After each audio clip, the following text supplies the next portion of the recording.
Hey everyone, welcome back. I'm fully aware that for a lot of you, my voice is the last thing you hear before you fall asleep. So, before you're out cold, I thought it would be cool if you left a comment telling me what part of the world you're in. And of course, if you like what we do here, please like and subscribe. Now, sit back, relax. In this news story, he thought the scratching was rats. It wasn't. In late autumn of 2014, strange noise complaints emerged from a secluded property in northern Maine. 32-year-old Arthur Pendleton lived alone and worked as a structural engineer evaluating old timber cabins. He initially dismissed the faint scraping sounds behind his drywall as common field mice seeking a winter shelter. County dispatch logs from November reveal a sudden escalation in his distress calls regarding the bizarre nighttime noises.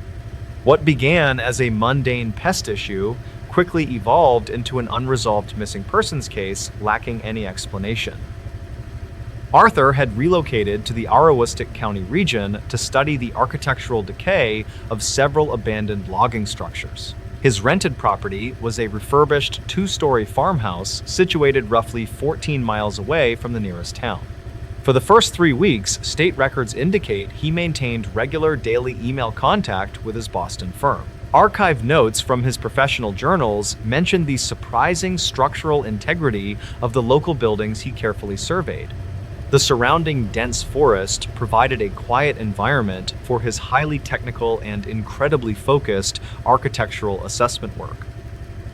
The engineer spent his early days driving a heavily modified utility truck across miles of unpaved dirt roads.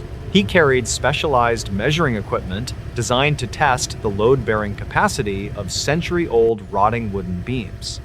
The isolated farmhouse he rented served as a temporary base of operations for his extensive 3-month project. He reportedly chose this specific location because it offered quick access to deep forest trails and historic sites.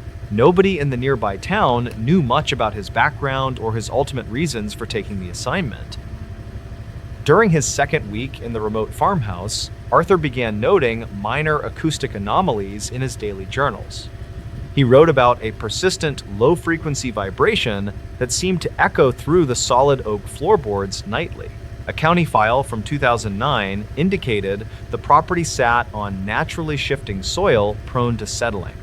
Arthur initially attributed these subtle sounds to thermal expansion within the old wooden framing as temperatures dropped rapidly. However, his professional expertise soon led him to question the unusual rhythm and distinct origin of the noises. The subtle vibrations eventually transitioned into distinct scratching sounds originating from inside the primary ground floor exterior walls. Some locals claimed the old farmhouse had a long history of attracting large raccoons during the colder months. Arthur visited a small local hardware store and purchased several heavy-duty animal traps and strong chemical repellents. He strategically placed the metal cages around the concrete foundation and along the edges of the dark crawl space. He fully expected to capture a wild animal within a few days and resolve the annoying nighttime disturbance. 4 days passed without any success, and the heavy metal animal traps remained completely empty and undisturbed outside. The scratching noises continued to grow louder and more aggressive during the darkest hours of the early morning. Arthur documented how the sounds would often stop abruptly whenever he turned on a lamp or moved around. This cautious behavior struck him as highly unusual for simple rodents or common wild animals seeking winter warmth. He began keeping a heavy steel flashlight near his bed to investigate the walls whenever the scratching started. By the end of the 3rd week, the situation took a distinctly unnerving turn inside the isolated home. Arthur realized the scratching sounds were no longer confined to a single spot near the old stone fireplace.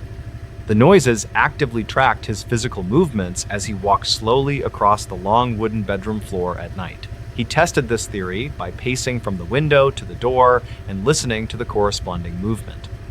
Investigators never confirmed if multiple animals were present, but Arthur firmly believed something was intentionally following his steps. His growing anxiety pushed him to conduct a thorough daylight inspection of the entire property exterior and foundation. He walked around the perimeter with a digital camera and documented several strange markings near the rear entrance. He found deep vertical gouges in the wooden siding located nearly 6 feet above the soft, damp ground. The freshly exposed wood indicated the severe damage had occurred sometime during the previous heavy rainstorm that week. He immediately recognized the alarming height and sheer force required to create such deep markings in solid timber. Arthur contacted the local sheriff department and requested an officer visit the property to document the disturbing vandalism. The responding deputy noted the severe anxiety in Arthur's voice and spent an hour examining the exterior damage. The officer suggested a large black bear standing on its hind legs might be responsible for the gouges. However, a detailed search of the surrounding soft mud revealed absolutely no animal tracks or displaced vegetation anywhere. Arthur politely dismissed the bear theory and pointed out the precise and almost calculated nature of the scratching. The following night, the scratching sounds migrated from the ground floor walls to the ceiling directly above him. Arthur described the noise in his audio logs as heavy objects dragging across the exposed second-floor joists. The farmhouse had a small, unfinished attic space accessible only through a narrow wooden panel in the hallway. He spent hours staring at the ceiling and tracking the slow, methodical movements shifting above his living room. He recorded over 40 minutes of audio, capturing the undeniable sound of heavy weight pressing on the drywall. His Boston contracting firm received a final email from Arthur on the morning of November 22nd. He requested an emergency leave of absence and attached several heavily distorted audio files of the ceiling noises. The firm manager tried calling his cell phone multiple times, but only received automated out-of-service messages. The cellular reception in the deep Aroostook County woods was notoriously unreliable during heavy autumn wind and rainstorms. Arthur was entirely cut off from the outside world while trapped inside the echoing walls of the farmhouse. The strange noises reached a terrifying peak later that evening when a violent thunderstorm hit the rural area. Arthur sat at his kitchen table and recorded a final entry in his personal digital audio journal device.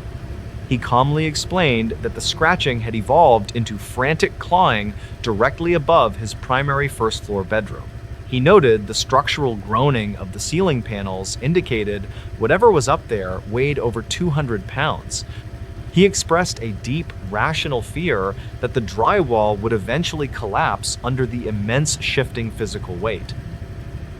Desperation finally forced Arthur to make a second emergency call to the county dispatch center at midnight.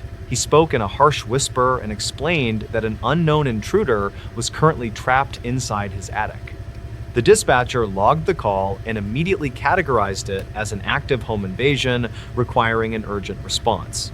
Arthur stayed on the phone and provided a highly detailed description of the ongoing frantic clawing sounds above. He explicitly stated the noise did not sound like any animal he had ever encountered in the woods. The audio recording of the emergency call captures the exact moment Arthur made a terrible and fatal decision. He told the dispatcher he was tired of waiting and intended to look through the hallway access panel. The dispatcher repeatedly ordered him to stay inside a locked room and wait for the armed deputies to arrive. Arthur ignored the strict instructions and stated he was simply going to shine his heavy flashlight up there. The call captured the sound of a chair sliding across the floor before disconnecting abruptly into total silence.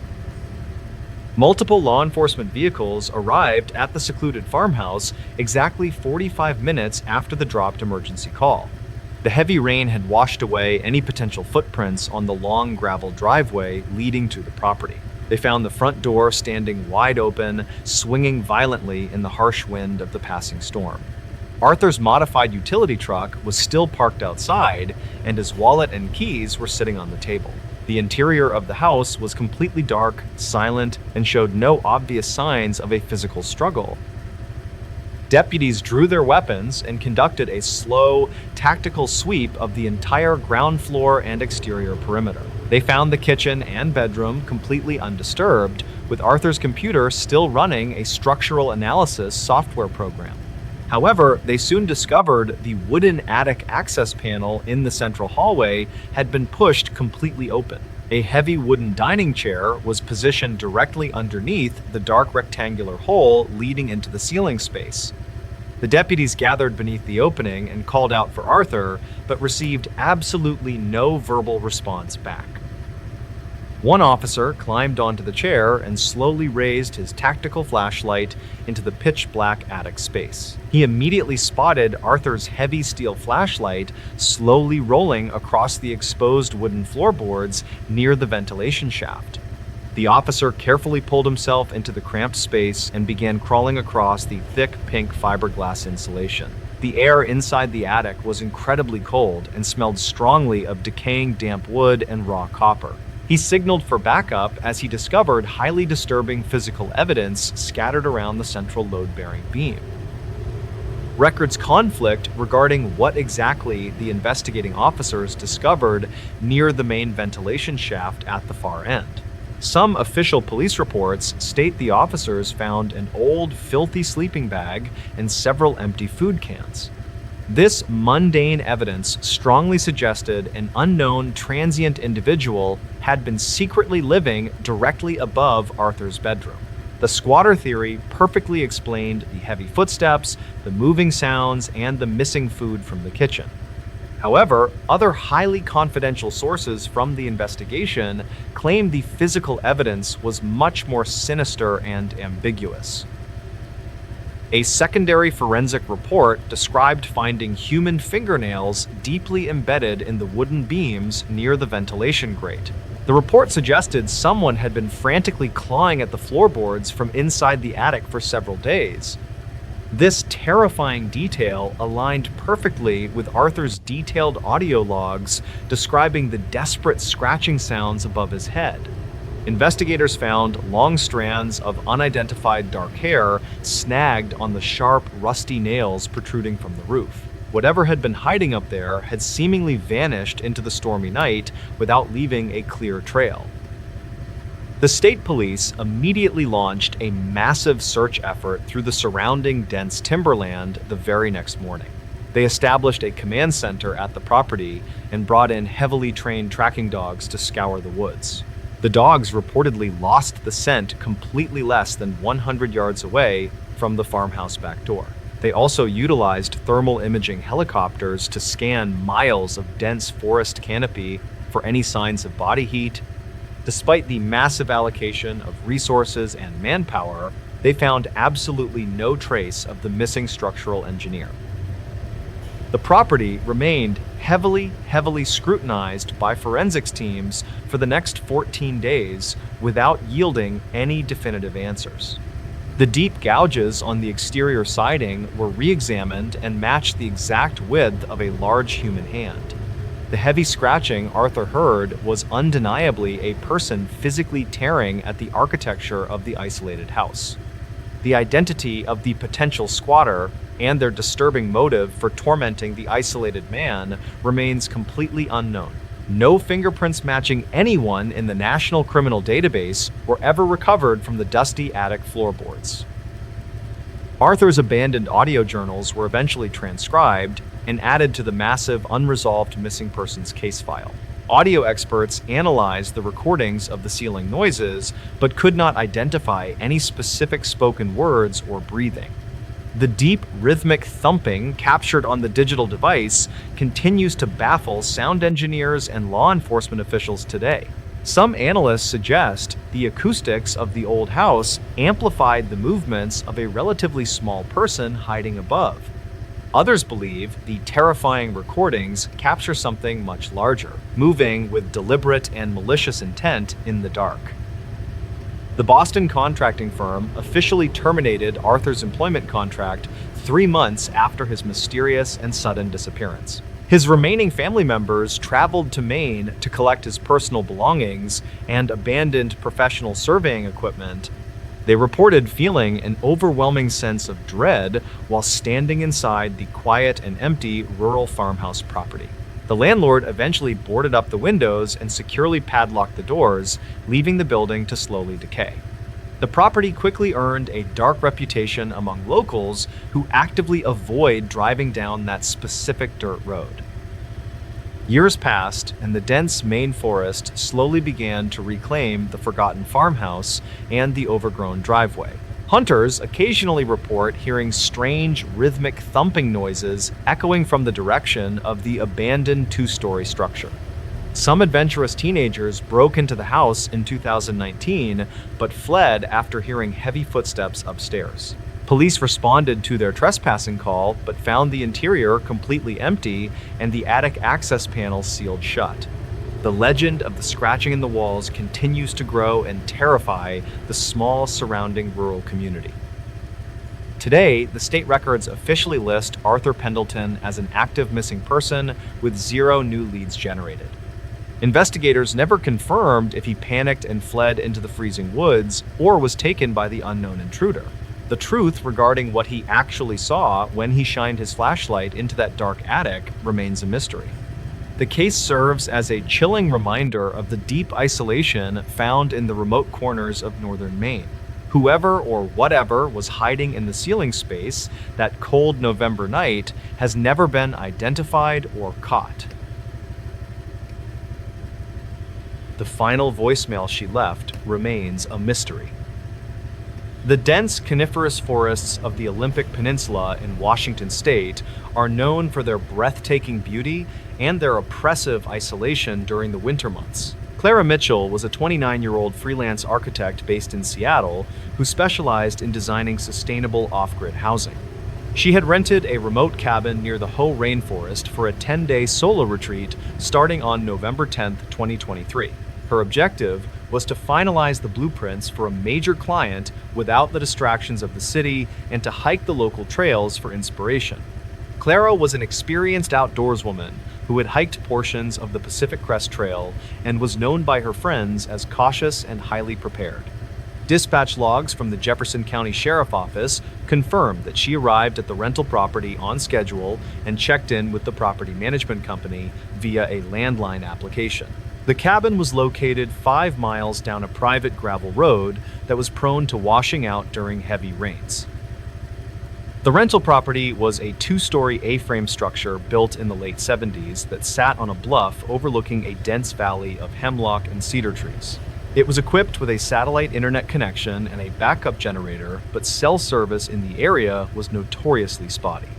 Clara established a routine during her first 4 days, which involved working on her laptop in the mornings and hiking in the afternoons before the sunset. She communicated daily with her younger brother David, who lived in Portland, ensuring him that she was safe and productive. David later provided investigators with screenshots of their text messages, which showed Clara in high spirits, sending photos of the foggy landscape. The weather reports for the region indicate that a severe storm front moved in on the evening of November 14th, bringing 60-mile-per-hour winds and torrential downpours. The last confirmed text message from Clara was sent at 19:45 hours that night, stating that the power was flickering. The storm intensified throughout the night of the 14th and continued into the following morning, knocking out power lines and blocking several access roads with fallen timber. David attempted to call Clara on the morning of November 15th, but his calls went straight to voicemail, which he assumed was due to the weather. He was not immediately alarmed because Clara had warned him that the satellite connection might go down during the storm. However, his concern grew when 24 hours passed without any word from his sister. He contacted the property management firm on the afternoon of November 16th and asked them to perform a welfare check on the cabin. The management company stated that they could not send a caretaker out until the county road crews had cleared the debris from the main highway. State records show that the road was not deemed passable until the morning of November 17th. David received a voicemail from Clara's number at exactly 3:42 in the morning on November 17th while he was asleep. He did not see the notification until he woke up at 6 in the morning and saw the missed call on his screen. The voicemail was 45 seconds long, and the audio quality was heavily distorted by static and digital compression artifacts. David listened to the message and was immediately struck by the tone of Clara's voice, which sounded breathless and terrified. She was whispering urgently into the microphone, and the background noise suggested she was outside in the wind. The transcript of the voicemail, which was later analyzed by audio forensic experts, contains several disjointed phrases that have never been fully explained. Clara can be heard saying they are on the roof, followed by a sound that resembles metal dragging across wet pavement. The most disturbing part of the voicemail occurs at the 20-second mark, when Clara suddenly stops whispering and goes silent for 10 seconds. The silence is broken by a loud mechanical thrumming sound that vibrates the microphone diaphragm, causing the audio to clip. Clara then speaks her final words, which were transcribed as, "Don't let them inside," before the call abruptly disconnects. David called the Jefferson County Sheriff Office immediately after hearing the message and reported his sister as a missing person in distress. He forwarded the voicemail file to the dispatch center and drove 4 hours north to the peninsula to join the search. Deputies arrived at the cabin at 10:30 in the morning on November 17th, finding the gate to the private road open. The responding officers approached the cabin with caution and noted that Clara's Subaru Outback was parked in the driveway, covered in a layer of pine needles. The vehicle was locked, and her purse, along with her wallet and keys, were found on the passenger seat. This discovery immediately escalated the situation because it suggested that Clara had not left the property in her vehicle. The officers found the front door of the cabin locked and had to use a master key provided by the management company to gain entry. The interior of the cabin was dark and cold as the heating system had shut down when the propane tank ran empty. Investigators found a half-eaten meal of pasta on the dining table, which had begun to mold, indicating it had been sitting there for days. There were no signs of a struggle in the main living area, and Clara's laptop was open on the coffee table. A search of the upstairs sleeping loft revealed that the bed had been slept in, but the sheets were tangled as if someone had exited in a hurry. The window facing the rear of the property was unlatched and slightly open, allowing rain to soak the carpet near the sill. Deputies found a single muddy boot print on the floor directly beneath the window, but the tread did not match any of the footwear Clara owned. The print was photographed and measured, but it was too smeared to provide a definitive shoe size or brand. The investigators then swept the exterior of the cabin and found that the crawlspace access panel had been removed and was lying in the mud. A flashlight beam directed into the crawlspace revealed nothing but damp earth and insulation hanging from the floor joists. The timeline of the voicemail became the central focus of the investigation because it contradicted the physical evidence found at the scene. The medical examiner, who later consulted on the case, estimated that the pasta on the table had been cooked on the evening of November 14th. This suggested that whatever happened to Clara took place 3 days before the voicemail was sent to David. Technical analysis of the cell tower data revealed that Clara's phone had pinged a tower 12 miles away from the cabin at the time the call was made. This tower was located on the other side of a steep ridge that was inaccessible by vehicle. The triangulation data placed the phone deep within a ravine that was known for its treacherous terrain and lack of hiking trails. Search and rescue teams were deployed to the ravine coordinates on November 18th using cadaver dogs and drones equipped with thermal imaging cameras. The terrain was incredibly difficult to navigate due to the dense undergrowth and the slippery mud caused by the recent storm. The team searched for 3 days without finding any trace of Clara or her clothing. On the 4th day of the search, a volunteer found a shattered smartphone lying on a mossy rock near a creek bed. The phone was confirmed to be Clara's device, but it had been smashed with significant force. The battery had been ejected and was found 10 feet away, submerged in the water. The damage to the phone made it impossible to retrieve any local data, but the SIM card was intact. The recovery of the phone raised a baffling technical question for the investigators and the telecommunications experts. If the phone was smashed and the battery was ejected, it should have been impossible for it to make a call. However, the call log from the service provider clearly showed an outbound call to David's number at 3:42 in the morning on November 17th. Experts suggested that the phone might have been destroyed after the call was made, but the location of the debris field suggested it had been there for days. Another theory proposed was that the call data was delayed due to the network outage and the voicemail was actually recorded days earlier. However, the metadata on the voicemail file itself was timestamped to the 17th, which ruled out a network delay. The audio of the voicemail was sent to a private lab for enhancement to isolate the background noises. The lab report stated that the mechanical thrumming sound was consistent with a large industrial fan or a turbine engine. This finding was perplexing because there were no industrial facilities or wind turbines within a 50-mile radius of the cabin. The sound of metal dragging was analyzed and determined to be consistent with a heavy chain being pulled over stone. David became obsessed with the audio and claimed that he could hear a second voice in the background if he turned the volume up. He insisted that right before the call ended, a deep voice whispered the word "open," but the official police transcript lists this as inconclusive static. Detectives interviewed the maintenance worker who had serviced the cabin's generator 2 weeks prior to Clara's arrival. The man was a 50-year-old local resident with a history of minor theft charges. He provided an alibi, stating that he was at a bar in Port Angeles on the night of the 14th, and his presence was corroborated by credit card receipts. However, a witness who lived on the main road reported seeing a gray van matching the worker's vehicle turning onto the private road on November 16th. The maintenance worker denied returning to the property and claimed the witness was mistaken about the date. Police searched his vehicle and home, but found no physical evidence linking him to Clara's disappearance. The investigation stalled in early 2024 due to a lack of actionable leads and the deteriorating weather conditions in the mountains. The case was classified as a missing person with suspicious circumstances, but no homicide warrant was ever issued. The prevailing theory among law enforcement was that Clara had suffered a mental health crisis or a medical emergency that caused her to wander into the woods. They theorized that she might have survived in the ravine for several days before succumbing to hypothermia. This theory, however, failed to explain the muddy boot print in the loft or the impossible timing of the phone call. The family hired a private investigator to continue the search, but the trail had gone cold. Some locals in the area have long shared stories about the ridge where the phone was found, calling it a place where the sound carries in strange ways. There are archived reports from the 1990s of hikers hearing mechanical grinding noises in that specific valley. Geologists have surveyed the area and found no seismic activity or underground caverns that would account for such acoustic anomalies. The unexplained sounds on the voicemail have fueled internet speculation but provided no comfort to the family. David continues to listen to the voicemail, hoping to decipher a clue that everyone else has missed.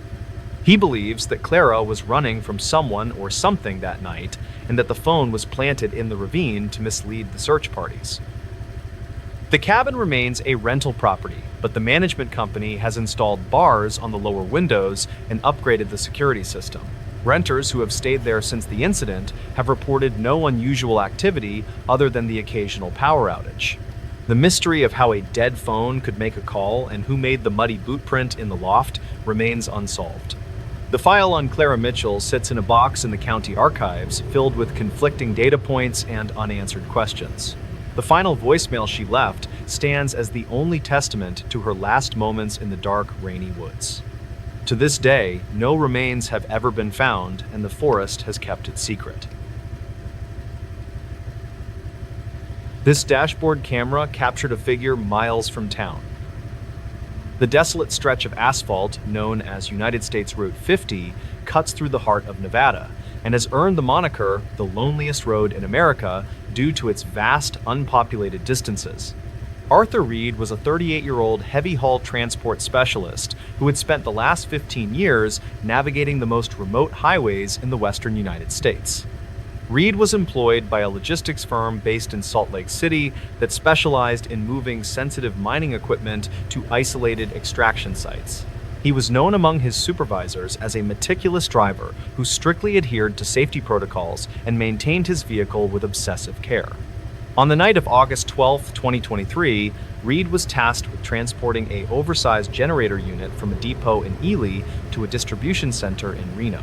The total weight of his rig exceeded 80,000 pounds, which required him to drive during off-peak hours to minimize traffic disruption.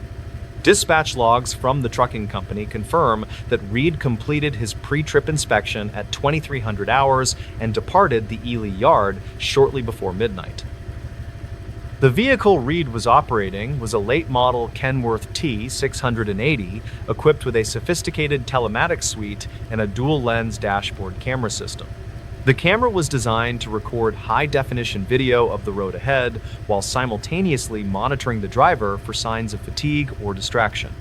The system was hardwired into the truck's electronic control unit, which allowed it to tag video files with real-time data regarding speed and braking force.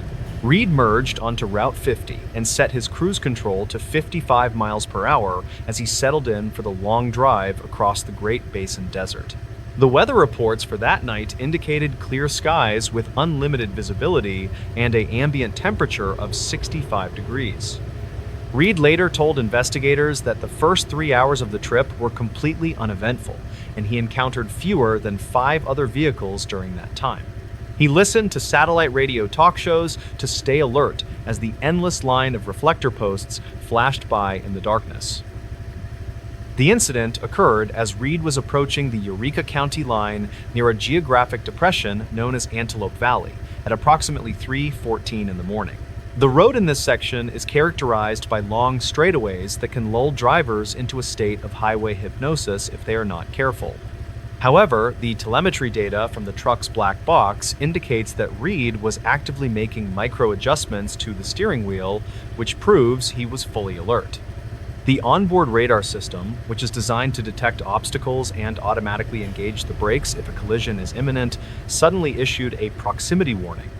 Reed stated that he heard the sharp, audible alarm from the dashboard a split second before his headlights illuminated a shape in the middle of the westbound lane. He instinctively slammed on the air brakes and disengaged the cruise control while gripping the steering wheel to maintain control of the massive load. The physics of stopping a fully loaded semi-truck on a 2-lane highway required Reed to manage the braking pressure carefully to avoid jackknifing the trailer.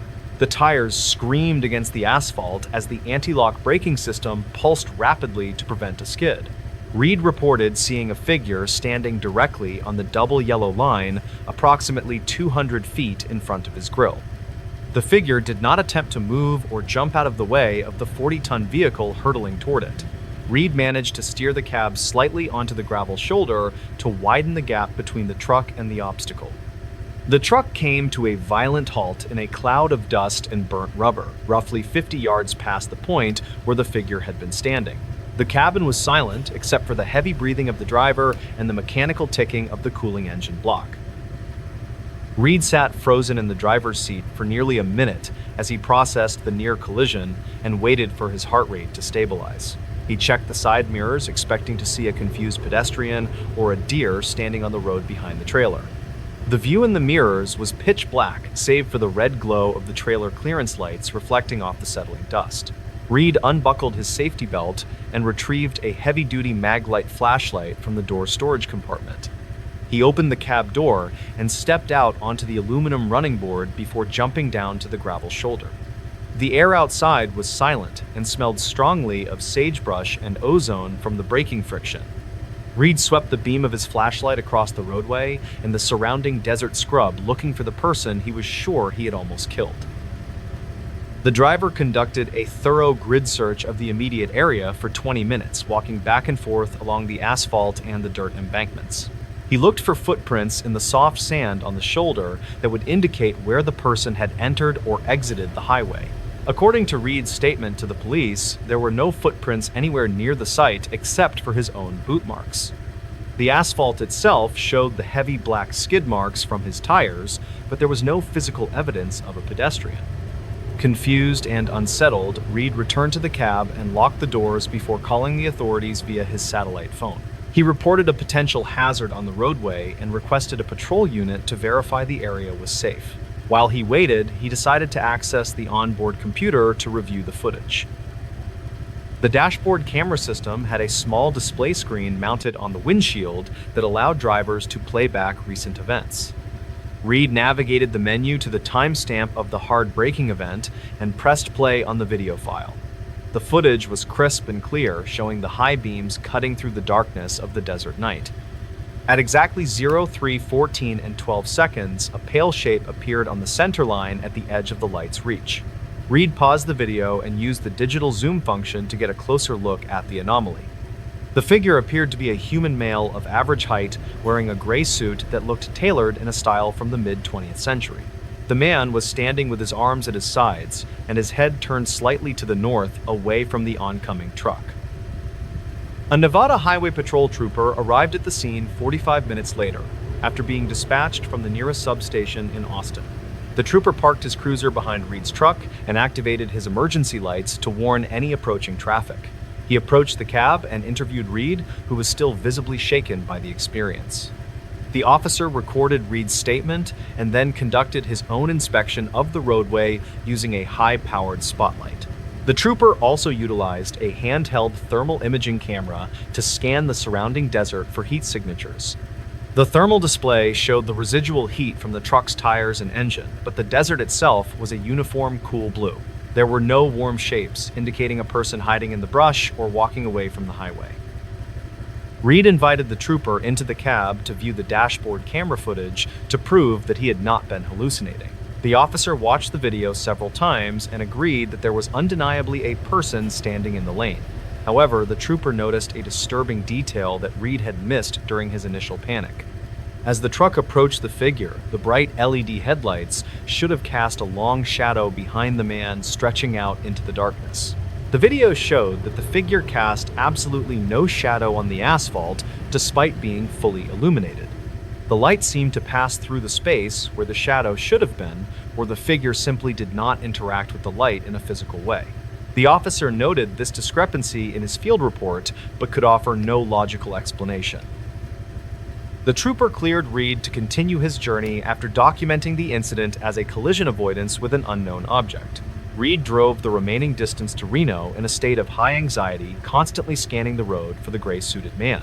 He arrived at the distribution center shortly after sunrise and immediately reported the incident to his company's safety department. The safety manager downloaded the full-resolution video file from the truck's hard drive along with the telemetry data logs. The company launched an internal investigation to determine if the braking maneuver was justified or if it was the result of driver error. Corporate policy required a detailed analysis of any event that triggered the collision mitigation system to prevent insurance liability. The technical team at the logistics firm analyzed the footage frame by frame using professional video editing software. They concluded that the figure on the screen was likely a digital artifact or a compression error caused by the camera's image sensor. They argued that the lack of a shadow was definitive proof that the object was not physically real. The report suggested that a momentary glitch in the sensor array had created a cluster of pixels that resembled a human shape. They pointed out that the camera had been running for hours in a low-light environment, which can sometimes cause sensor noise. However, the maintenance records for the truck showed that the camera system had been installed brand new only 2 months prior to the trip. Furthermore, the radar data contradicted the glitch theory entirely. The collision mitigation system on the Kenworth truck used a millimeter-wave radar sensor mounted in the front bumper to detect physical objects.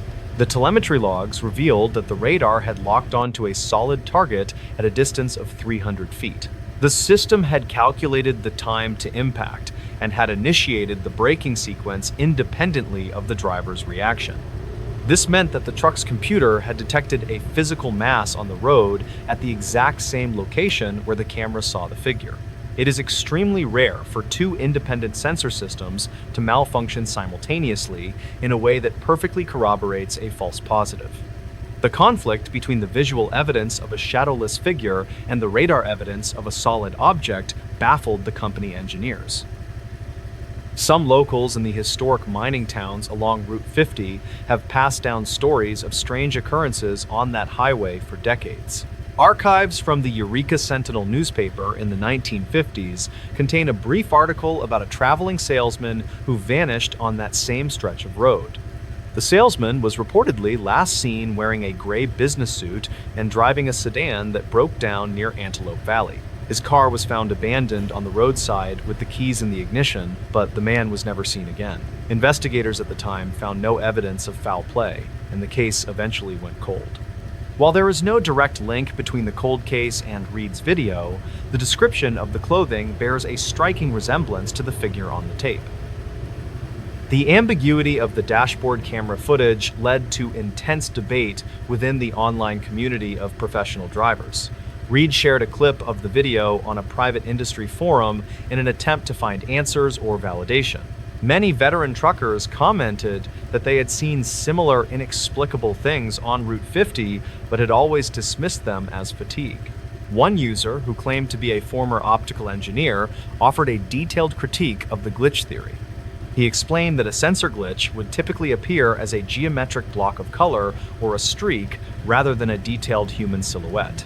He also noted that the figure's perspective changed correctly as the truck moved closer, which suggests it was a three-dimensional object in the environment. The video was eventually leaked to a freelance investigative journalist who specialized in analyzing digital evidence of anomalous events. The journalist hired an independent video forensic expert to perform an enhancement on the raw footage. The expert adjusted the gamma levels and contrast to reveal details that were hidden in the deep blacks of the video. The enhanced footage revealed a second anomaly that neither Reed nor the police had noticed at the scene. Crouched low near a mile marker post on the left side of the road was a second smaller figure that appeared to be watching the man in the suit. The second figure was blurry and indistinct, but its presence added a new layer of complexity to the incident. If the first figure was a glitch, it is statistically impossible for a second coordinated glitch to appear in the same frame. Reed was deeply disturbed by the discovery of the second figure and felt a retrospective sense of dread about getting out of the truck. He realized that while he was searching the darkness with his flashlight, he might have been observed by whatever was crouching by the road. The psychological impact of the event began to affect his ability to work night shifts. He requested a transfer to a local daytime delivery route in the Pacific Northwest to avoid the isolation of the desert highways. He eventually resigned from the logistics company in 2025, citing persistent insomnia and anxiety related to driving. Reed moved to a small coastal town in Oregon, where he opened a hardware store and tried to leave his life on the road behind. The scientific community generally dismisses such accounts as pareidolia, where the brain interprets random patterns as familiar objects. However, a group of researchers from a university in Nevada decided to test the optical conditions of the sighting in 2024. They obtained permission to close that section of Route 50 for one night to conduct a recreation. They placed a mannequin dressed in a gray suit on the center line at the exact coordinates recorded by Reed's truck. They drove a similar vehicle toward the mannequin at various speeds while recording with the same model of dashboard camera. The resulting footage showed that in every single pass, the mannequin cast a distinct long shadow on the asphalt. The researchers were unable to replicate the shadowless effect seen in Reed's video using physical objects. The report from the university researchers concluded that the video was anomalous, but could not determine its origin. They suggested that if the video was not a fabrication, then it captured a phenomenon that defies the current understanding of optics.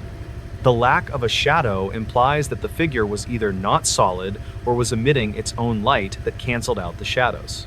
However, the radar data confirms that the object was solid enough to reflect radar waves. This paradox remains the central point of contention for anyone who studies the case. The trucking company eventually sealed the full accident file and refused to release any further data, citing privacy concerns for their former employee. Arthur Reed still possesses a digital copy of the original raw video file on an encrypted hard drive in his home. He has refused lucrative offers from television production companies to license the footage for paranormal documentary series. He told a close friend that he does not want to sensationalize what happened because he believes it was a warning rather than a spectacle. The friend later posted on a forum that Reed is convinced the figure in the suit turned its head at the last possible second. Reed claims that although the camera resolution was too low to capture it, he saw the man's eyes through the windshield. He described them not as human eyes, but as reflective surfaces like those of a nocturnal predator caught in a spotlight. This detail is what keeps him awake at night more than the figure itself. The stretch of Route 50 near Antelope Valley remains open to traffic, and thousands of vehicles pass through it every year without incident. The tire marks from Reed's emergency stop have long since faded from the asphalt worn away by weather and time. The mystery of the shadowless man in the gray suit has become a modern legend among the long-haul truckers who drive the corridor. Some drivers claim that their radios fill with static when they pass that specific mile marker, while others report sudden drops in temperature. Whether these are genuine phenomena or merely the power of suggestion is impossible to say. The only concrete evidence that remains is a digital video file that shows a man standing where no man should be and a radar log that says something was there. This hospital wing has been sealed off for years. The massive brick structure of St. Jude Medical Center in Detroit, Michigan, dominates the skyline of the surrounding industrial district with its imposing Gothic architecture. The hospital complex was constructed in 1920 and served the community for decades until financial mismanagement forced a partial closure in 2010. The facility remains partially operational today, but the entire eastern wing, known as Ward C, has been strictly off-limits to all personnel. Hospital administration officially stated that the wing was sealed due to severe asbestos contamination and structural instability caused by water damage. However, rumors have persisted among the maintenance staff that the wing still consumes a significant amount of electricity despite being empty. These rumors were largely dismissed as workplace gossip until a private contractor was hired to inspect the ventilation system in October 2023. Michael Vance was a 42-year-old HVAC specialist who had been contracted by the hospital board to map the old ductwork for a renovation project. Vance was a pragmatic man with 20 years of experience in industrial maintenance, and he had no interest in the ghost stories that circulated about the building. He arrived at the hospital on the morning of October 14, 2023, equipped with blueprints that dated back to 1955. His objective was to locate a series of intake vents in Ward C that were reportedly connected to the main boiler room in the active basement. Dispatch logs from the security office show that Vance checked in at 0800 hours and was issued a temporary access badge. The head of security reportedly warned Vance to wear a respirator at all times and to limit his time inside the sealed wing. The entrance to Ward C was located behind a heavy set of double doors on the third floor that had been welded shut years prior. The maintenance crew used an industrial angle grinder to cut through the welds and pry the doors open for the first time in a decade. Vance described the rush of air that escaped the wing as stale and smelling faintly of ozone rather than the expected mold or rot. He stepped into the corridor alone while the maintenance crew remained on the active side of the threshold to secure the equipment. The hallway ahead of him was pitch black, and his flashlight beam cut through the thick clouds of dust that hung in the stagnant air. State records regarding the building code indicate that all power to that section should have been severed in 2011. Vance walked slowly down the main corridor of Ward C, checking the walls for the ventilation shafts marked on his blueprints. The floor was covered in debris and ceiling tiles that had fallen over the years, creating a hazardous obstacle course for the contractor. He noted in his digital voice recorder that the temperature inside the wing was significantly lower than the rest of the hospital. The air felt refrigerated rather than just unheated, which was unusual for a building that had been sealed for so long. He reached the first nurse station, which sat at the intersection of two hallways, and shone his light over the desk. Papers were scattered across the surface, and a landline phone sat off the hook covered in a thick layer of gray dust. The contractor continued deeper into the wing toward the intensive care unit where the main intake vents were supposedly located. He stopped abruptly when he noticed a light flickering at the far end of the hallway near the double doors of the ICU. The light was a fluorescent tube that was buzzing rhythmically and casting a pale yellow glow on the peeling paint of the walls. Vance was confused because the blueprints clearly showed that the electrical grid for Ward C had been physically disconnected at the breaker box. He approached the light with caution and assumed that perhaps a backup generator had malfunctioned and engaged in error. He reached the doors of the ICU and pushed them open, revealing a scene that contradicted the official narrative of the hospital. The intensive care unit was relatively clean compared to the hallway he had just traversed, and the air smelled sharply of antiseptic chemicals.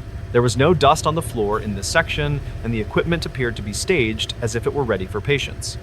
Vance saw a row of heart monitors lined up against the wall and noted that the power indicators on the devices were glowing green. This detail suggested that the equipment was not only plugged in, but was actively drawing current from an unknown source. He felt a sudden unease and checked his radio to contact the security team, but found that the signal was dead. He decided to document the anomaly with his phone camera before finishing his survey of the vents.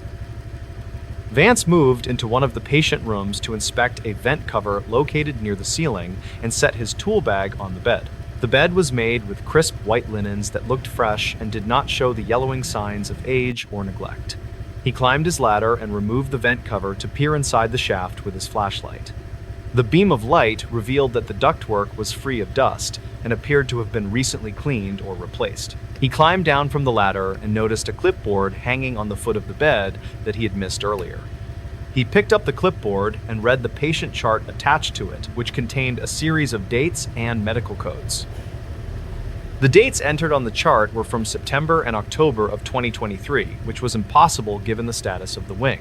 The notes described a male patient aged 50 who was undergoing experimental treatment for a degenerative neurological condition. The handwriting was messy but legible, and the signature at the bottom belonged to a doctor who was not listed in the current staff directory. Vance felt a wave of panic as he realized that the wing was not abandoned, but was being used for something off the books. He dropped the clipboard on the bed and grabbed his tool bag with the intention of leaving the area immediately. A loud mechanical hum suddenly started up from the room next door, causing the floor to vibrate beneath his boots. The sound was consistent with a heavy-duty air filtration system or a large compressor turning on at full power. Vance stepped out into the hallway and saw that the lights in the other patient rooms were now flickering on one by one. The corridor was illuminated in a strobe effect that made the shadows jump and twist in disorienting patterns. He heard the distinct sound of footsteps approaching from the direction of the nurse station he had passed earlier. The footsteps were heavy and purposeful sounding, like hard-soled shoes striking the linoleum floor. Vance sprinted toward the emergency exit at the end of the ICU. Ward, hoping that the push bar would still function. He reached the emergency exit and slammed his body weight against the bar, but the door refused to budge. He looked closely at the frame and saw that it had been screwed shut from the outside with heavy-duty lag bolts. The footsteps were getting closer, and Vance looked around for a place to hide or a weapon to defend himself. He ducked into a supply closet and pulled the door shut, leaving only a small crack to see into the hallway. A figure walked past the closet door wearing a full hazmat suit with a powered air purifying respirator. The person in the suit was pushing a gurney that carried a shape covered by a thick rubber sheet. Vance held his breath and watched as the figure stopped in front of the room he had just vacated. The person entered the room, and Vance heard the sound of the clipboard being picked up and placed back on the hook. The figure then exited the room and continued down the hall, pushing the gurney toward the operating theater.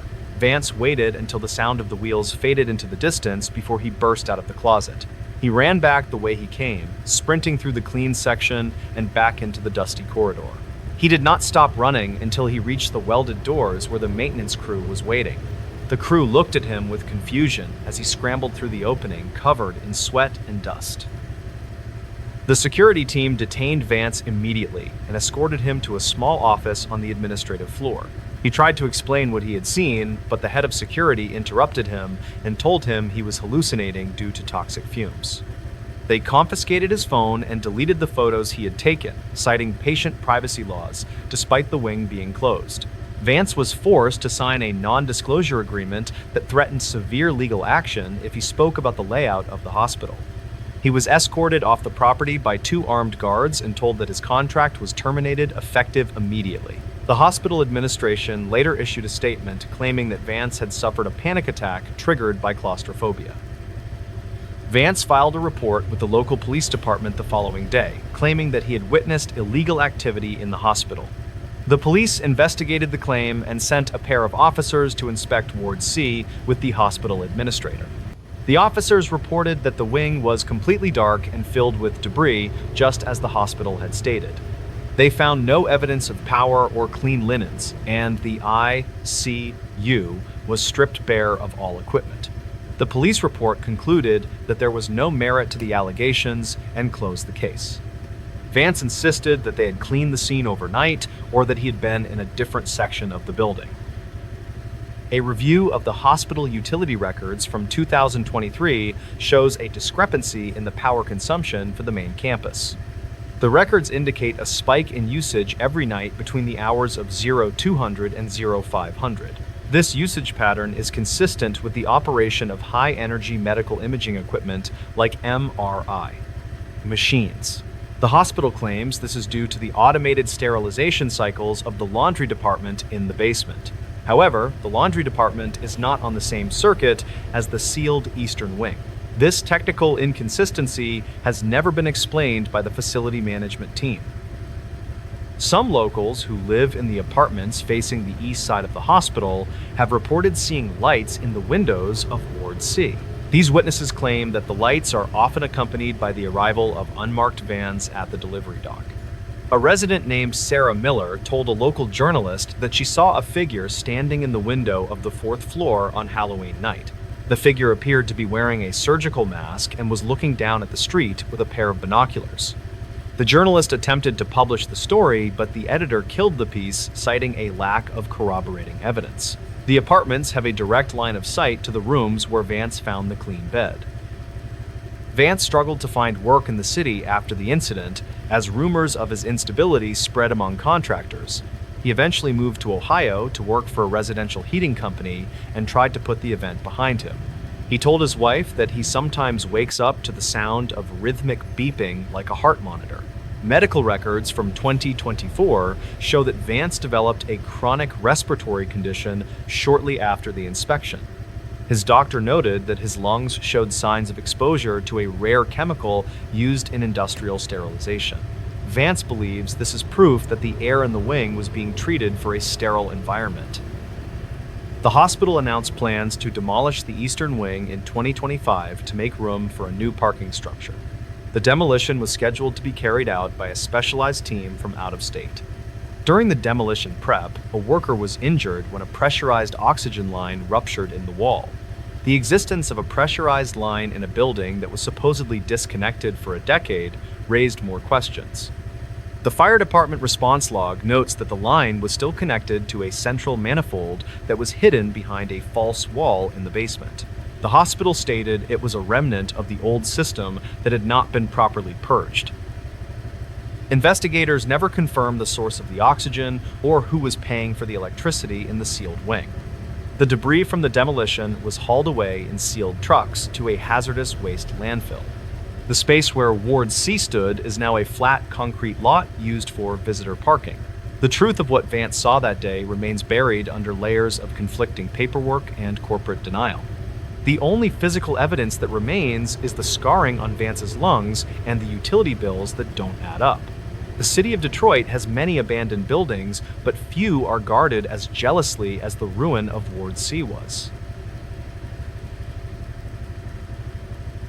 Trucker reveals why he avoids this desert highway. The relentless heat of the Mojave Desert transforms the asphalt of State Route 127 into a shimmering mirage that distorts distance and perception. This isolated two-lane highway stretches north from Baker, California, toward the Nevada border and is frequently avoided by commercial drivers due to its lack of services. Frank Miller was a 55-year-old long-haul veteran who had spent 3 decades navigating the most desolate routes in the American Southwest.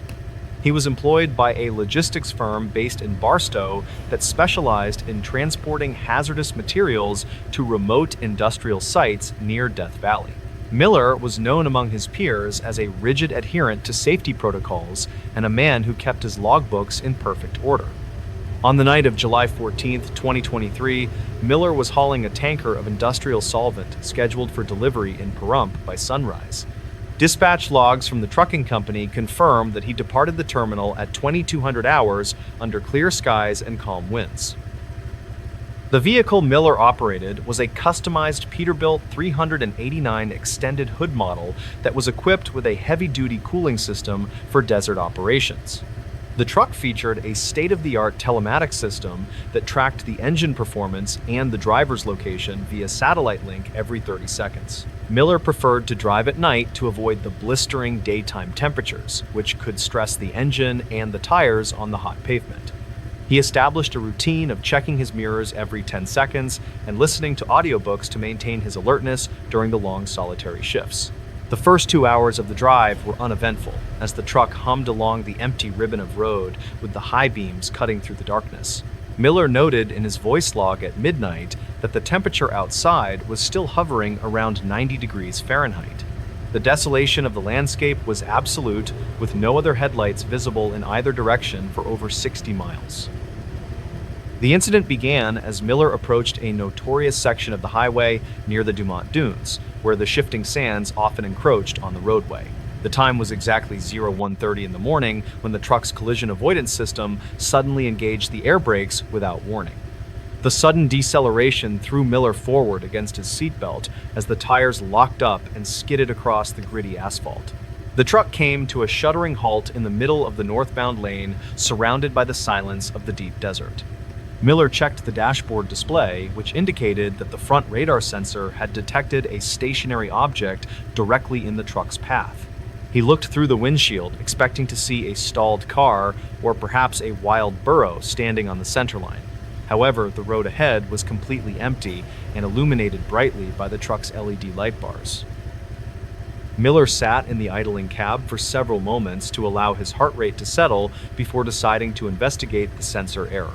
He grabbed a heavy metal flashlight and a tire iron from beneath his seat as a precaution before opening the driver's side door.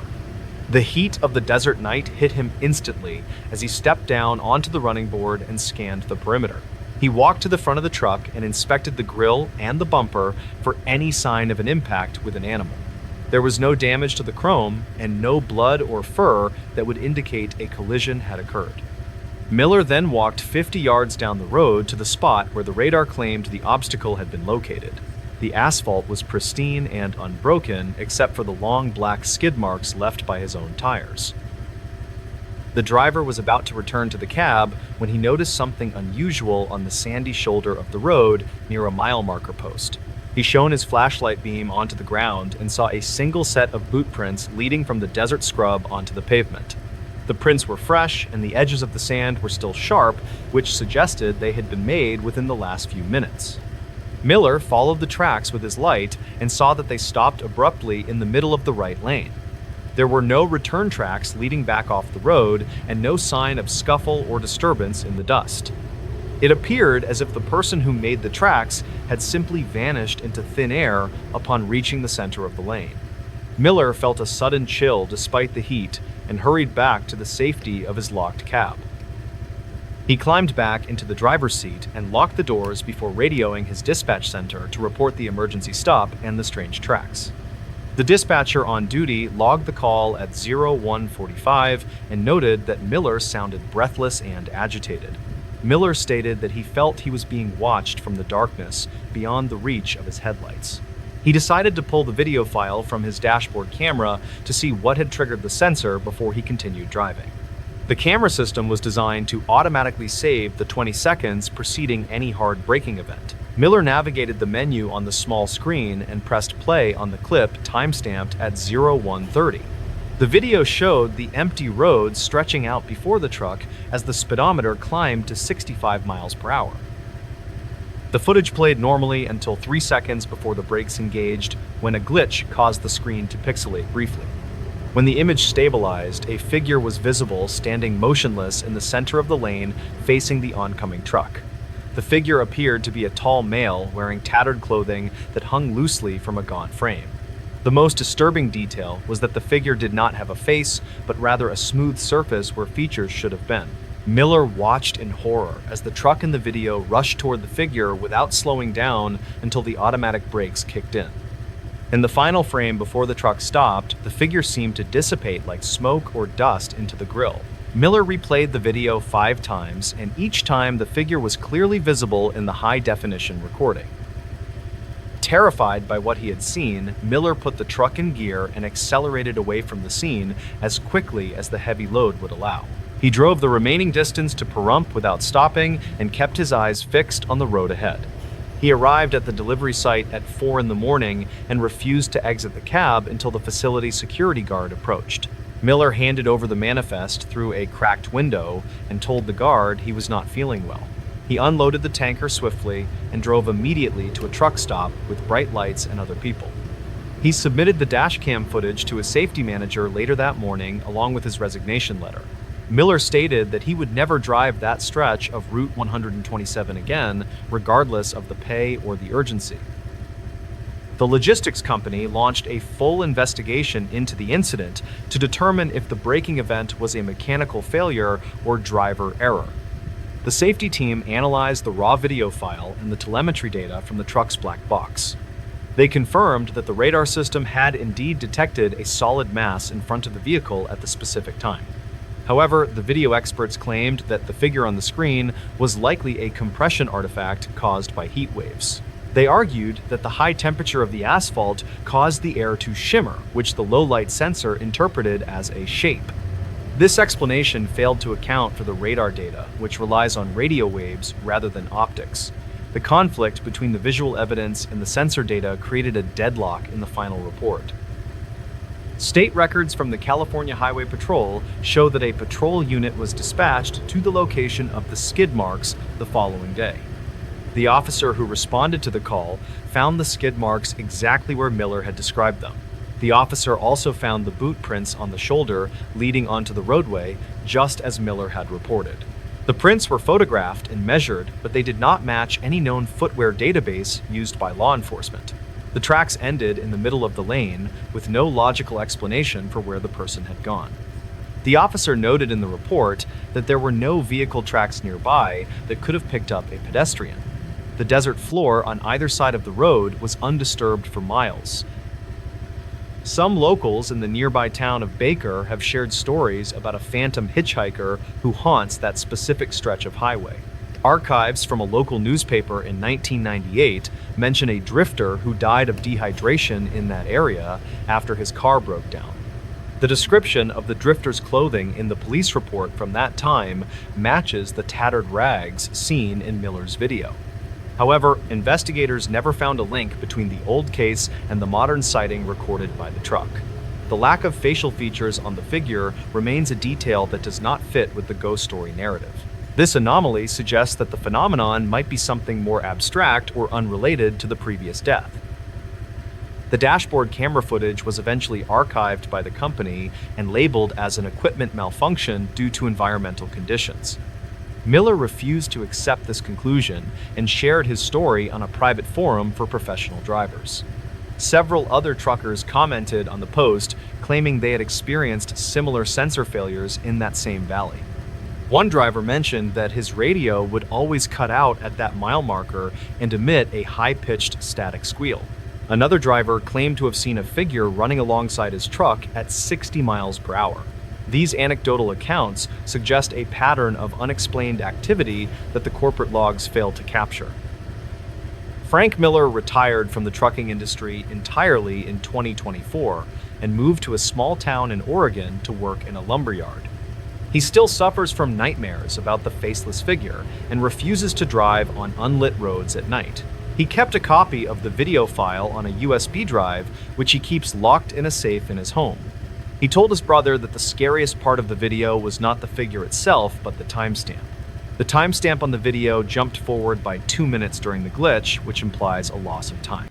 Miller has no memory of those missing 2 minutes and cannot account for what happened during that gap. The telemetry logs show the truck was idling, but the GPS data shows a momentary loss of signal. The truck involved in the incident was put back into service with a new driver and continued to run the same route for 6 months. The new driver reported no visual sightings but complained frequently about the radar system malfunctioning. The maintenance team eventually replaced the entire front sensor array, citing faulty wiring and heat damage. The truck was later sold to a different company and moved to a route in the Midwest. The mystery of what stood on the highway that night remains unsolved and buried in the company's digital archives. The skid marks on the asphalt have since faded, but the coordinates remain a blind spot for many drivers. Researchers from a university in Nevada later requested access to the telemetry data as part of a study on electromagnetic anomalies in the desert. The logistics company denied the request, citing proprietary information and driver privacy concerns. The researchers believe that the area may be subject to localized magnetic field distortions that affect electronic equipment. This theory would explain the radar failure and the GPS signal loss, but it does not explain the boot prints. The physical evidence of the tracks suggests a tangible presence that walked on the sand. The combination of technological failure and physical traces creates a paradox that science has yet to resolve. The stretch of State Route 127 continues to be a vital artery for transport trucks moving goods between California and Nevada. Most drivers pass through the area without incident and only see the endless expanse of scrub brush and sand. However, there is a small community of veterans who will radio ahead to check if the road is clear before entering the valley. They speak in codes and use slang to warn each other about the shadow in the lane. Frank Miller's story has become a cautionary tale among them, a reminder that technology cannot see everything. The desert keeps its secrets well, and the heat waves continue to dance on the horizon. What the hikers heard inside the cave is unexplained. The dense woodlands of the Mark Twain National Forest in southern Missouri conceal hundreds of documented caves and sinkholes that stretch for miles beneath the limestone bedrock. Mark Halloway was a 32-year-old amateur geologist who had spent the last 5 years mapping the lesser-known cavern systems in the region for a local university project. He was accompanied on the morning of October 14, 2023, by Sarah Jenkins, a 29-year-old paramedic, and David Ross, a 35-year-old software engineer. The group planned to explore a narrow fissure known locally as the Devil's Throat, which had been sealed by a rock slide in 1998 and recently reopened by heavy rainfall. Their objective was to survey the structural stability of the entrance and document any biological specimens they encountered in the antechamber. Dispatch logs from the county sheriff's office confirmed that the group filed a detailed itinerary and expected to return to the surface by 1800 hours that same day. The 3 hikers parked their vehicle at a trailhead 5 miles from the nearest paved road and hiked for 2 hours through rough terrain to reach the cave entrance. They were equipped with industrial-grade headlamps and climbing gear, along with digital audio recorders to capture notes during the descent. State records indicate that the weather that day was clear and unseasonably warm, which meant the cave system would be relatively dry and stable. Mark led the descent into the vertical shaft, while Sarah and David managed the safety ropes from the anchor point on the surface. The initial drop was 60 feet into a large limestone chamber that branched off into 3 smaller tunnels that had not been mapped since the 70s. Audio files recovered later revealed that the group was in high spirits and commented frequently on the pristine condition of the rock formations. The group decided to follow the central tunnel, which sloped downward at a steep 40-degree angle and appeared to lead toward an underground aquifer. They moved slowly and checked the oxygen levels with a handheld meter every 50 feet to ensure the air remained breathable. David mentioned in one of the recordings that the temperature dropped significantly as they passed the 300-foot depth marker. He described a heavy silence that seemed to swallow the sound of their boots scraping against the damp stone floor. They had been underground for approximately 3 hours when Sarah suddenly signaled for the group to stop moving. She claimed she could hear a rhythmic thumping sound echoing from deep within the tunnel ahead of them. The sound was faint at first, but it gradually grew louder and more distinct as they held their breath to listen. Mark assumed the noise was caused by water dripping onto a hollow rock surface, or perhaps the shifting of limestone plates settling deeper in the earth. He pulled out his high-fidelity audio recorder and pointed the directional microphone down the dark corridor to capture the anomaly for analysis. The recording from that moment captures a low-frequency pulse that repeats exactly every 4 seconds without variation. David noted that the rhythm was too precise to be a natural geological occurrence and suggested it sounded mechanical. The group debated whether to turn back, but Mark insisted they investigate the source to rule out the possibility of trapped miners or illegal excavation equipment. They proceeded cautiously down the tunnel for another 200 yards until the passage opened up into a massive cathedral-sized cavern.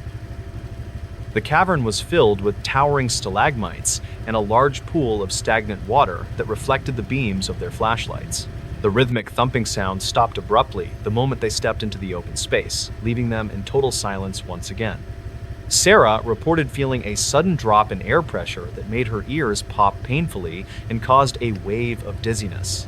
She checked the atmospheric monitor, but the device showed stable readings for oxygen and carbon dioxide levels. David scanned the perimeter of the room with his light and spotted a dark recess on the far wall that looked like a man-made mine shaft. He walked toward it to investigate while Mark stayed near the water to collect sediment samples. It was at this moment that the audio recorder picked up a voice whispering directly into the microphone. The whisper on the tape is unintelligible to casual listeners, but forensic audio experts later claimed it contained distinct phonetic structures. The voice did not belong to any of the 3 hikers, as they were all standing several feet apart and facing away from the device. Mark did not hear the whisper in real time and continued his work near the water's edge, unaware of the anomaly. David called out from the far side of the room and said that the mine shaft was actually just a trick of the shadows and the wall was solid rock. The group regrouped in the center of the cavern and decided to head back to the surface as the atmosphere in the cave had become oppressive. Sarah mentioned that she felt like they were being watched from the ceiling, but she could see nothing but limestone when she looked up. The ascent back to the surface was difficult because the group was fatigued and the humidity in the tunnel had risen sharply for no apparent reason. They reached the vertical shaft at 17:30 hours and began the climb up the ropes one by one. Mark was the last to climb, and he later told investigators that he heard the rhythmic thumping sound return just as he cleared the lip of the drop. He paused on the rope and looked down into the darkness, but saw only the fading beam of his backup light, which he had dropped. He scrambled out of the hole, and the group hiked back to their vehicle in silence. They did not discuss the sounds they heard until they were back in the safety of the town and sitting in a diner. Mark uploaded the audio files to his laptop that evening and was shocked to find that the file size for the cavern recording was 3 times larger than it should have been.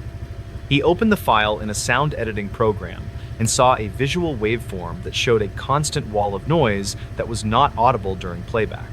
The only audible parts were their voices and the rhythmic thumping that David had pointed out.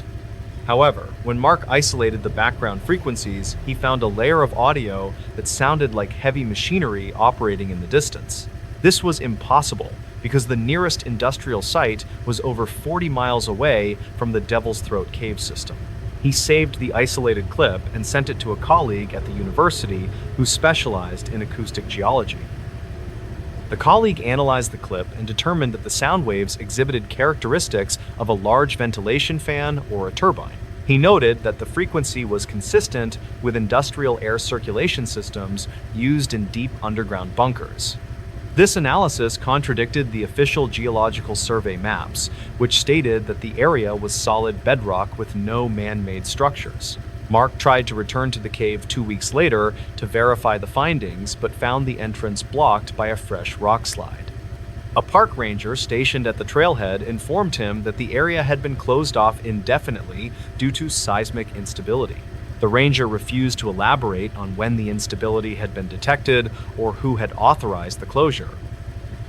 Some locals in the nearby town of Winona claimed that military trucks had been seen entering the forest access roads late at night during that same week. A retired miner told a local reporter that there were old lead mines in the area that connected to natural caverns, but they had been sealed by the government in the 70s. He suggested that the sounds the hikers heard were likely echoes from unauthorized drilling operations that were being hidden from the public. However, the Department of Natural Resources issued a statement denying any mining permits in that sector of the Mark Twain National Forest. The official explanation for the noise was shifting tectonic plates, causing acoustic resonance in the limestone chambers. David Ross later posted a detailed account of the expedition on a forum for spelunkers and included the audio clip of the rhythmic thumping. The thread generated hundreds of theories ranging from underground rivers to secret government facilities. One user, who claimed to be a former audio engineer, analyzed the whisper on the tape and suggested it was a reversed speech pattern. When the clip was played backward, the whisper seemed to say a phrase that sounded like "protocol initiated." David eventually deleted the post and his account without explanation 3 months after the incident. Friends of David stated that he had become paranoid about his digital privacy and believed his computer was being monitored. Sarah Jenkins never returned to caving after that trip and focused her energy on her career as a paramedic. She told her family that the feeling of pressure she experienced in the cavern had resulted in permanent tinnitus in her left ear. Medical records from November 2023 show that she was treated for a ruptured eardrum consistent with exposure to rapid barometric pressure changes. The doctor noted in the file that such an injury was unusual for a recreational caver who had not descended below 500 feet. Sarah maintained that the air pressure in the room had shifted instantly, as if a massive vacuum had been turned on. Her testimony aligns with the theory of a ventilation system, but conflicts with the lack of physical vents in the cave. Mark continued his geological work, but shifted his focus away from the Devil's Throat area and onto surface formations. He kept the original recordings on a hard drive in a safe deposit box and refused to release the full raw files to the public. He claimed in a private email to his professor that there were other sounds on the tape that he had not noticed initially. These sounds were described as high-pitched screeches that were outside the range of human hearing, but visible on the spectrogram. He feared that releasing the data would discredit his academic reputation or draw unwanted attention from the authorities. The hard drive remains in storage, and the full extent of what was captured that day is known only to him. The mystery of the Devil's Throat Cave is further complicated by a missing persons report filed in 1999 regarding 2 campers in the same area. The campers had reported hearing strange mechanical noises in the woods just days before they vanished without a trace. Their campsite was found abandoned with all their gear intact, including their wallets and car keys. Investigators at the time found no evidence of foul play and eventually classified the case as an accidental disappearance due to getting lost. The proximity of their campsite to the cave entrance suggests a potential link that was never fully investigated. The file on the missing campers was sealed in 2010 and remains inaccessible to the public. The rhythmic thumping heard by the hikers remains the most tangible piece of evidence that something exists beneath the forest floor. Skeptics argue that the human brain often interprets random natural patterns as orderly mechanical sounds when under stress. They cite the phenomenon of pareidolia, where the mind imposes structure on chaos to make sense of the unknown. However, the digital evidence of the waveform and the physical injury to Sarah's ear provide hard data that is difficult to dismiss. The cave entrance remains buried under tons of rock and soil, ensuring that no one else can verify the source of the sound. The forest above continues to grow silent and undisturbed, masking whatever lies waiting in the dark below. Divers found something disturbing in this deep lake. The glacial waters of Lake Pend Oreille in northern Idaho are utilized by the United States Navy for acoustic testing due to the immense depth and silence of the trench. A team of 3 contracted specialists arrived at the southern shore on September 12, 2023, to retrieve a sunken sensory array that had malfunctioned during a storm. The team was led by 45-year-old master diver Elias Thorne, who had spent 20 years working on deep-sea oil rigs in the North Sea before moving to freshwater operations. He was accompanied by 38-year-old technical operator Sarah Jenkins and a 30-year-old support diver named Michael Ross, who was training for advanced certifications. Their objective was to descend to a depth of 800 feet using a pressurized diving bell to secure a lift cable to the lost equipment. Dispatch logs from the contracting agency confirm that the weather conditions were calm and the surface water temperature was a mild 60 degrees Fahrenheit. The operation began at 0600 hours with a safety briefing on the support barge that was anchored directly over the target coordinates. Elias reviewed the sonar scans, which showed the sensory array resting on a narrow shelf of granite that jutted out from the main trench wall. The dive plan required Elias and Michael to exit the bell at depth, while Sarah monitored their life support systems and communications from the surface control room. The descent was scheduled to take 30 minutes to allow for proper pressurization and to avoid any physiological stress on the divers. State records indicate that the diving bell was an older model that had recently passed a rigorous safety inspection in Seattle. The team entered the bell and the hatch was sealed tight as the winch operator began lowering them into the dark water. The sunlight faded completely once the bell passed the 200-foot mark, leaving the interior illuminated only by the soft red glow of the instrument panels. Elias watched the depth gauge tick steadily upward, while Michael checked the rebreather packs that they would wear during the excursion.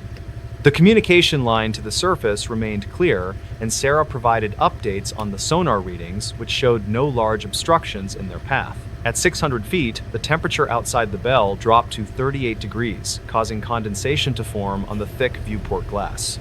Elias wiped the glass with his gloved hand and peered out into the abyss, but the powerful external lights barely penetrated the gloom. He later noted in the mission log that the water appeared unusually turbid for that specific depth. The bell reached the target depth of 800 feet at 0645 and settled gently onto the granite shelf near the coordinates of the lost array. Sarah confirmed over the radio that the sonar showed the equipment was located 50 feet to the north of their landing site. Elias and Michael donned their helmets and performed a final seal check before equalizing the pressure in the airlock to exit the bell. The heavy steel doors swung open, and the two divers stepped out into the crushing pressure of the deep lake environment. Their umbilical cables trailed behind them like lifelines connecting them to the safety of the bell and the infinite supply of mixed gas. The visibility was less than 10 feet, and the silt on the shelf was easily disturbed by their fins. Elias took the lead, carrying the heavy steel cable that needed to be attached to the lifting eye of the sensory array. Michael followed closely behind with a handheld sonar unit to help guide them through the murky water toward the target signal. They moved slowly to conserve energy and to prevent carbon dioxide buildup in their helmets, which can be fatal at such extreme depths. After 10 minutes of walking along the granite shelf, Michael stopped and signaled for Elias to hold his position. Michael's voice crackled over the comms, reporting that he was picking up a second metallic signature directly ahead of them. This was unexpected because the survey maps provided by the Navy showed only the sensory array in that sector. The divers approached the source of the second signal with caution, fearing it might be unexploded ordnance or debris from historical testing. As they moved closer, the shape of a large rectangular structure emerged from the darkness, illuminated by their helmet lights. It was not the sensory array they were looking for, but rather a shipping container that looked heavily modified. The metal sides were reinforced with additional steel plates, and there were thick glass portholes welded along the side facing the trench. Elias reported the find to Sarah on the surface, who immediately checked the hazard logs for any record of a sunken container. She replied that there were no records of any lost cargo or structures in that specific grid square dating back to 1950. Elias moved closer to the container and wiped the silt away from one of the glass portholes to look inside the structure. He expected to see water or perhaps crates of expired military surplus that had been dumped illegally years ago. Instead, his light revealed a dry interior that was fitted with a small bunk and a table bolted to the floor. There was a mug sitting on the table and a stack of papers that looked pristine and unaffected by the humidity. The sight was impossible because the pressure at 800 feet would have crushed a standard container instantly. This structure was clearly pressurized and designed to maintain a livable atmosphere deep underwater.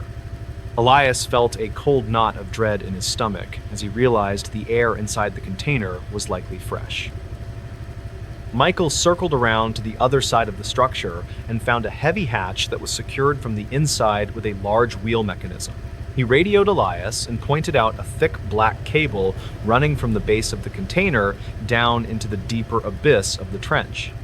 The cable was not covered in algae or sediment, which suggested it had been installed relatively recently.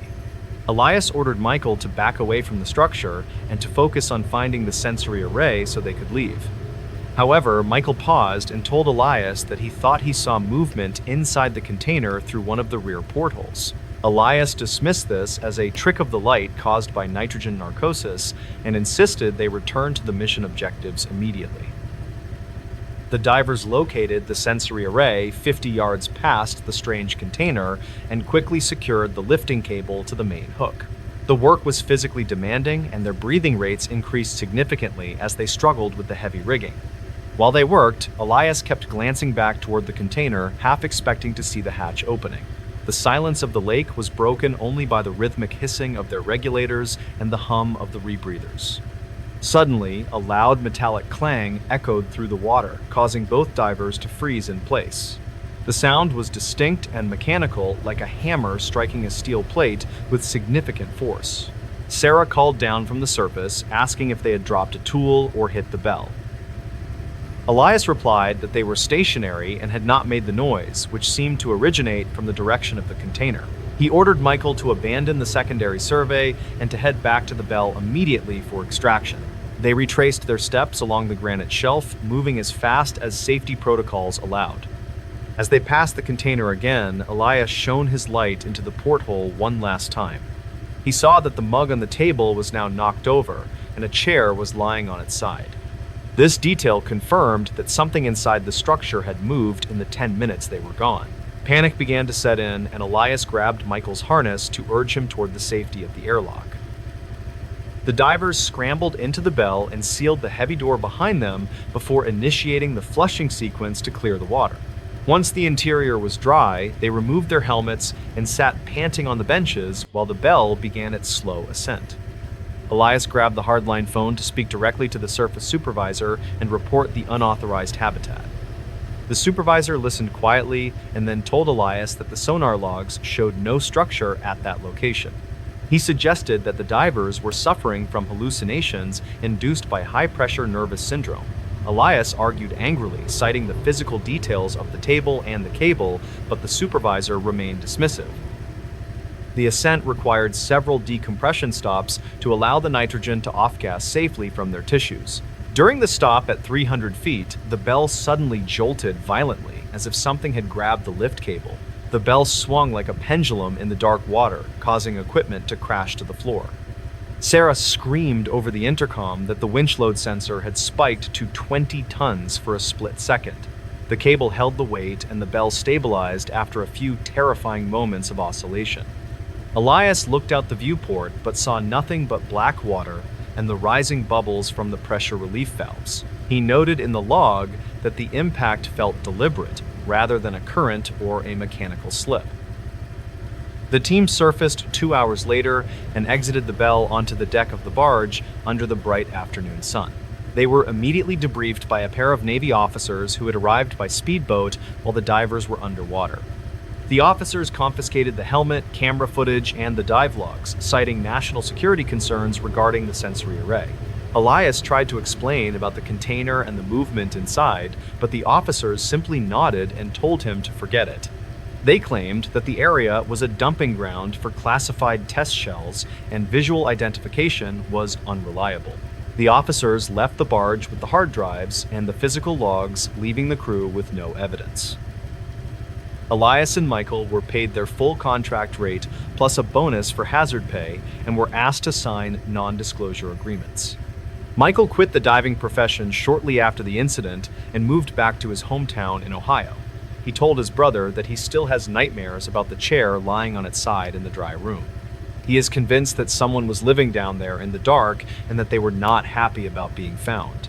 Elias continued to work, but he refused to take any further contracts on Lake Pend Oreille. He spent months researching the history of the lake and found obscure references to deep-water habitation experiments in the 70s.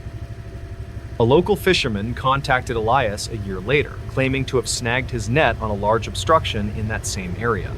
The fisherman said that when he pulled the net up, it was torn to shreds and covered in a strange black slime. He also mentioned hearing a low-frequency hum vibrating through the hull of his boat before the net broke. This account aligns with the cable Elias saw running down into the trench, which may have been a power line. The depth of the trench goes down to over 1,000 feet, which provides ample room to hide things. The existence of a pressurized environment at 800 feet implies technology that far exceeds standard salvage capabilities. The footage from the helmet cameras has never surfaced in any official report or Freedom of Information request. The Navy maintains that the mission was a routine recovery of a passive listening device. However, the dispatch logs from the barge show a gap of 4 hours where no entries were made. This gap corresponds perfectly with the time the officers were on board and the subsequent debriefing. The lack of documentation makes it impossible to prove what the divers saw that day. The only record is the memory of the overturned cup and the feeling of being watched. Some conspiracy theorists suggest that the lake is home to a secret submarine base or a biological research station. They point to the unusual depth and the government restrictions on certain zones as proof of covert activity. Others argue that it was an illegal drug smuggling operation using a submersible habitat to hide product. But the logistics of building such a structure without detection are nearly impossible. The most unsettling theory is that the habitat was not built by humans at all, but was found there. This theory is often dismissed as ridiculous, but the divers know what they saw in the porthole. Elias Thorne passed away in 2025 from a sudden cardiac event while working in his garage. His autopsy report noted high levels of stress hormones, but otherwise he was in good health for his age. Among his personal effects was a hand-drawn map of the lake with a red X marking the spot of the container. He had written a note on the back of the map that simply said, "Do not go back." The coordinates on the map match a location where the bottom drops away into a jagged crevasse. Sonar scans of that area are notoriously difficult to read due to the steep angles of the rock walls. The mystery of the container in Lake Pend Oreille remains unsolved and likely will never be investigated again. The waters are too deep and the government control is too tight for amateur explorers to verify the claim. The structure sits there in the silent dark, waiting for the next accidental visitor to stumble upon it. Whether it is empty or occupied is a question that haunts anyone who hears the story. The truth is buried under 800 feet of cold water and layers of redacted paperwork. Night Guard refused to watch this security monitor. The expansive retail complex known as Rolling Acres Mall in Akron, Ohio, was once a thriving hub of commerce. But by 2022, it had become a desolate structure of crumbling concrete and shattered glass. Elias Thorne was a 44-year-old private security contractor who had been assigned to the property to monitor the site for arsonists and urban explorers.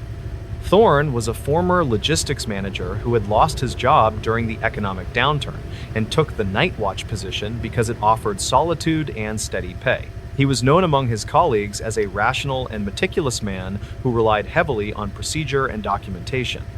Thorne arrived for his shift on the evening of November 4th, 2022, prepared for another uneventful 12 hours of sitting in the command center. Dispatch logs from that night indicate that he checked in with the central office at 1800 hours and reported that all perimeter gates were locked and secure. The security office was located on the ground floor near the former food court, and it served as the nerve center for the few remaining active systems in the building. Thorne sat in a worn ergonomic chair, facing a wall of 12 high-definition LCD monitors that provided views of the main concourses and loading docks. The room was kept at a chilly 60 degrees to protect the server racks that hummed loudly in the corner. Thorne spent the first few hours of his shift reviewing the playback from the previous day and filling out digital activity reports on a tablet. He had developed a habit of scanning the monitors in a specific clockwise pattern to ensure he never missed a frame of activity. However, there was one screen in the bottom right corner labeled Camera 4 that he had subconsciously started to avoid during his sweeps. This feed displayed the entrance to the defunct department store wing, which had been sealed off from the main mall by a heavy metal shutter. State records regarding the property show that the department store wing had been slated for demolition 3 years prior, but the funding had fallen through at the last minute. The area was completely devoid of electricity, and the only light source came from the infrared sensors on the security camera itself. Thorne later stated in an interview with local law enforcement that Camera 4 often displayed visual artifacts that looked like shadows moving across the lens. He attributed these glitches to the aging wiring and the damp conditions inside the unheated structure. Maintenance logs from October 2022 reveal that Thorne had requested a repair for Camera 4 multiple times, citing intermittent signal loss. The request was marked as pending by the facility's management team due to a lack of available parts. Thorne was forced to work with the faulty equipment and often adjusted the contrast settings to minimize the visual noise. The incident began at approximately 2:15 in the morning when the silence of the security office was broken by a sharp beep from the motion detection system. Thorne looked up from his reading material and saw that the alert was coming from the monitor connected to Camera 4. He leaned closer to the screen and squinted against the grainy black and white image to identify the source of the trigger. The hallway on the screen appeared empty at first glance, with nothing but dust motes floating in the infrared beam. Thorne checked the other monitors to see if anyone had breached the external doors, but all other feeds showed quiet corridors. He assumed it was another malfunction and reached for the mouse to reset the alarm sensor. Reportedly, his hand froze mid-air when he noticed a dark shape standing perfectly still near the bottom edge of the frame. The figure on the screen was difficult to distinguish from the surrounding shadows because of the poor image quality and the distance of the camera. Thorne described the intruder as a person of average build wearing heavy winter clothing that absorbed the infrared light. The person was standing with their back to the camera and facing the metal shutter that blocked the entrance to the main mall area. Thorne felt a surge of adrenaline and immediately grabbed his two-way radio to contact the off-site dispatch supervisor. He spoke in a hushed tone and reported a Code 6, which was the internal designation for a trespassing in progress. The supervisor instructed Thorne to remain in the locked security office and to continue monitoring the situation while they contacted the Akron Police Department. Thorne acknowledged the order and kept his eyes fixed on the figure on Camera 4. Minutes ticked by agonizingly slowly as Thorne watched the intruder on the screen without blinking. He expected the person to produce a spray paint can or a crowbar, which were the standard tools of the vandals he usually encountered. Instead, the figure simply stood there with an unnatural stillness that Thorne found deeply unsettling. There was no shifting of weight and no movement of the head or arms to suggest the person was looking around. Archived notes from the security company investigation suggest that Thorne began to doubt his own perception after 10 minutes of inactivity. He adjusted the brightness on the monitor in an attempt to get a clearer view of the intruder's clothing or features. The adjustment caused the screen to flicker briefly, but when the image stabilized, the figure was still there in the exact same position. The atmosphere in the security office became oppressive as Thorne waited for the sound of police sirens to cut through the night.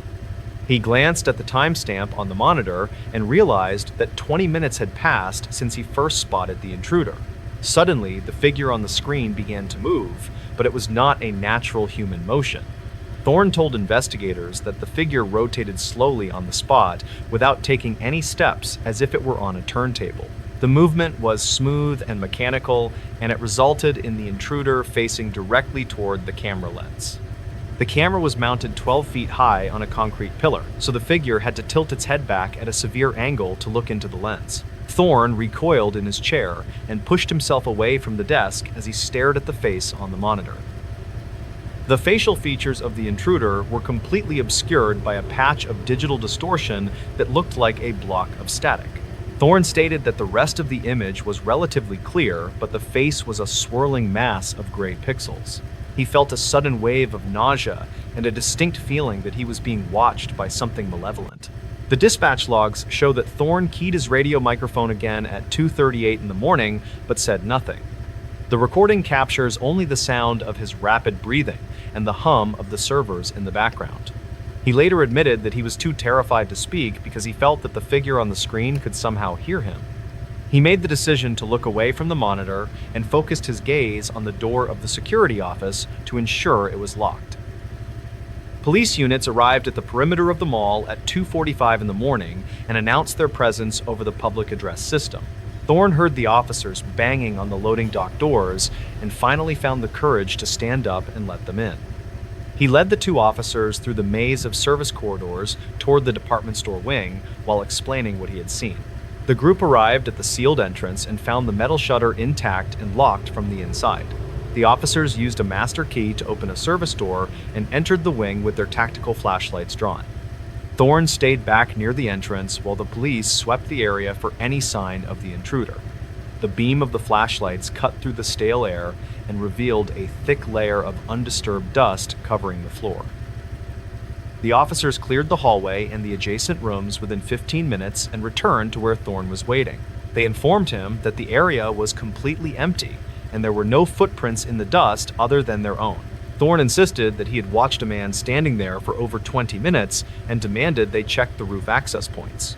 The officers complied but found all roof hatches welded shut and secured with heavy rusted padlocks. County files from 2023 indicate that the responding officers filed the incident as a false alarm caused by equipment error.